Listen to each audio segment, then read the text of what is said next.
तू माझी कुठलीच गोष्ट ऐकत नाहीस. लहानपणीपासून मी तुला एक छोटीशी गोष्ट सांगतो की सकाळी लवकर उठ, ते पण तू माझं ऐकत नाहीस. बाबा, लहानपणापासून तुम्हीच मला शिकवलं की मोठी स्वप्न बघ, आणि मोठी स्वप्न बघायची असेल त्यासाठी मोठी झोप गरजेची आहे. स्वप्न फक्त बघायची नसतात, ती साकार करायची असतात. पण तुमची अपूर्ण राहिलेली स्वप्न अशी मुलावर लादायची नसतात. बापाला शिकू नकोस भाड खाओ.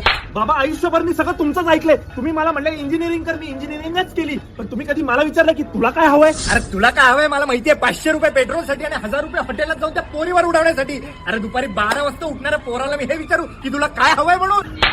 आतापर्यंत बापाच्या तब्येतीकडे कधी लक्ष दिलंच का? परवा माझा गुडघा दुखत होता, एकटा चालत मी दवाखान्यात गेलो. अहो बाबा, पण मी तुम्हाला सांगत होतो डॉक्टरांकडे जायची गरज नाहीये. तुम्ही घरात स्प्रे मारा, तुमचा गुडघा बरा होईल. बापाला शिकू नकोस भाड खा.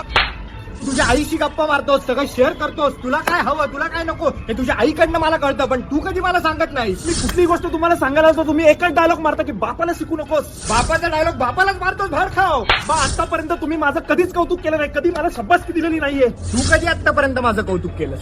एका बापाला सुद्धा वाटतं की त्याच्या पोरांनी त्याचं कौतुक करावं म्हणून. बाबा, शाळेत जेव्हा पोरं मला माझ्या बापाच्या नावाने चिडवायची ना, तेव्हा मला त्रास व्हायचा. पण मला अभिमान पण होता की शाळेमध्ये मला माझ्या बापाच्या नावाने ओळखलं जातं. तसंच बाहेरची लोक जेव्हा मला येऊन म्हणतात ना की अहो तुम्ही पवनचे वडील ना, तेव्हा मला अभिमान वाटतो. पण हा अभिमान कोणाला दाखवायची गरज नाही मला.